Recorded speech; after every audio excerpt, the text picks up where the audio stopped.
Recently I sat down to relax, chilling watching Netflix's new film, Army of the Dead, which I can only describe as Land of the Dead meets Fast and the Furious, but with less cars. You know, a foolproof heist plan in a zombie apocalypse, killer robots, Area 50... Wait, what? Killer robots? Yes, because now even robots can become zombies, and it's never actually explained until today. At least that's the plan anyway. Oh, and by the way, if you were expecting a spoiler alert at any point, that was it. If you haven't seen the film yet, then here's a quick rundown. Military transport containing the original zombie crashes, releasing the zombie just outside of Las Vegas. Zombie infection spreads but is contained inside of Las Vegas. Nuke is set to target the area on the 4th of July. This guy wants the money from the casino vaults but doesn't want his clothes to get creased. So he hires this guy, who creates a team to sneak past the zombies and break into the vaults and fly away with $200 million. The nuke is moved forward a day because defining something as cool isn't the way to make a decision regarding nukes, and things don't go to plan. Anyway, I wanted to go back to this one short clip where the zombie just doesn't seem quite right. That when I was watching, I had to go back and rewatch this in slow motion because I just could not believe what I had stumbled upon. Be careful of Skynet's new creation, the Z800. On a more serious note, I couldn't find many more Robo zombies, except for this one in the hall that gets shot by the same guy. However, with both of these kills, notice the blue eyes. We do see many occasions where zombies seem to have blue eyes.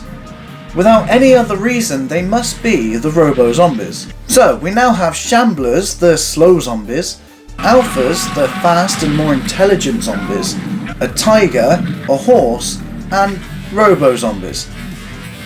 But why add the Robo zombies? It's not like they give any explanation at all.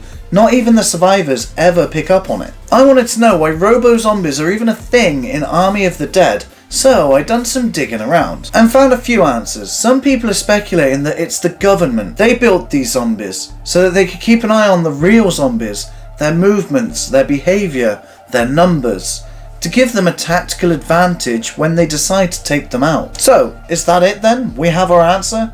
It's not enough for the government to be spying on us our entire lives? They have to wait until we're dead and spy on us then too? Well, undead, but you get what I mean. But realistically, does this make sense? No.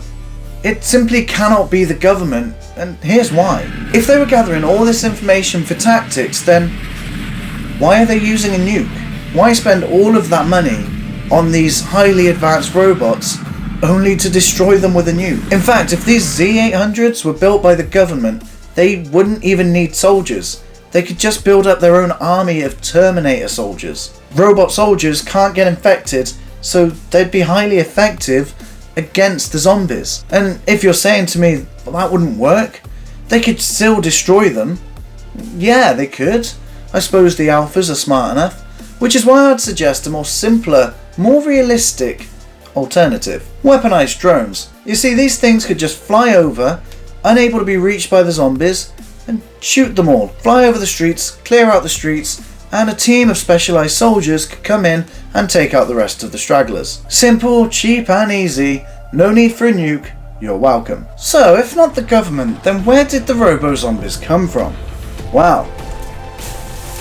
It was the aliens. And I'm not even joking. And this isn't just some random thing connected to some conspiracies here. It's based off of the fact that it is mentioned the original zombies convoy was coming from Area 51. Area 51, secret hangar, autopsy. Alright, I'll say it. It's an alien. Even teasing us with the code name Mothership. Also, just in case you didn't know, Area 51 is a real military base in the Nevada desert. But whether or not you believe in the alien conspiracies regarding Area 51, in Army of the Dead, aliens do exist, and they're in communication with humans. As the convoy leaves Area 51, you can see in the sky 2 UFOs, and they follow the convoy. Just look at this robo-zombie, the way it acts, the way it moves. This is far beyond the technology that we currently have. Sure, maybe the aliens could have helped us to create these machines, however, that's just not what we see. human technology doesn't seem to have advanced any differently in the film than it has in real life, which shouldn't have been the case. You see, first contact with the aliens could have been around 1955, which is when Area 51 was officially built. Or maybe even earlier, in 1947 with the alleged alien crash site. Whichever is true to the film, that's about 70 years of alien contact with America. With this timescale of sharing knowledge, America should be vastly dominating the rest of the world, technologically speaking. But it's just not the case, meaning that the aliens are limiting the knowledge they're passing on to us. This knowledge they're allowing to be passed down could be in part DNA manipulation, alongside some biological weaponry. It is clear they, the government or the aliens, have created a biological weapon at Area 51, with Zeus, the original zombie. Whether this is purely human DNA that's been altered, or alien-human hybrid DNA, it's unclear, but it's unlikely to be solely human DNA. For a few reasons. We know that Martin was forced to be on the team whether the team liked it or not, and it was later revealed why. His objective was to obtain the virus, a vial of blood. However, he instead opted for an entire head, given the opportunity that he had. And he then said, "You know how much a whole head of one of these things is worth to my boss, to the government? This is the power to make more of them. The power to control your own zombie army." Which kind of makes sense, because he was working for Tanaka and Tanaka was working for the government. But does that really make sense if you think about it? If the government created the virus, why are they so eager to get another sample of it to recreate it? Surely they've already created it. They didn't have access to the virus. That's why the aliens were there, following the convoy to make sure we follow their rules and limitations. We've seen the process of them becoming undead. They get bitten and then their veins become more predominantly as it progressively reaches their brain. But there's a difference here, a difference between Shamblers and the Alphas. Shamblers seem to be more closely related to the humans entirely. However, the Alphas seem to have something special, something that makes them different. And this might be the explanation as to why they're so fast and intelligent. When they're shot, particularly in the head, brain matter and blood splatters everywhere. But it's blue. Why is it blue? The Shamblers don't have blue brain matter, so why do the Alphas? It becomes even easier to see when the Alpha's baby is actually shown, having an entirely blue body, so maybe this creature was more than just undead, inheriting more of the alien DNA from its parents. Who knows what it could have become? However, focusing back on Zeus, we can be fairly certain that he is an alien-human hybrid, essentially a chimera.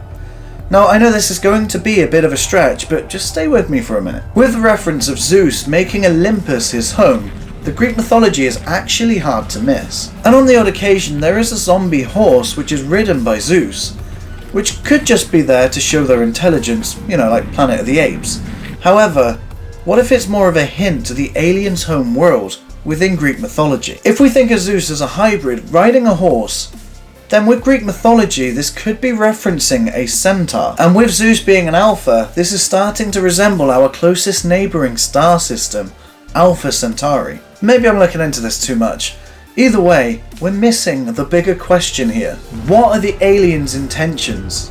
Anyone want one of these? Anyone? Anyone? Well, they're helping us, sharing their knowledge, helping America to create super soldiers. They are helping us to wage war against ourselves. The fact that they created robots that are almost indistinguishable to the zombies themselves, until you blow off their face that is, means that they could have also have done the same thing with humans. And not only that, but remember, these Robo zombies are very willing to kill you, which just shows that they are not here to save us. They are here to help us destroy ourselves.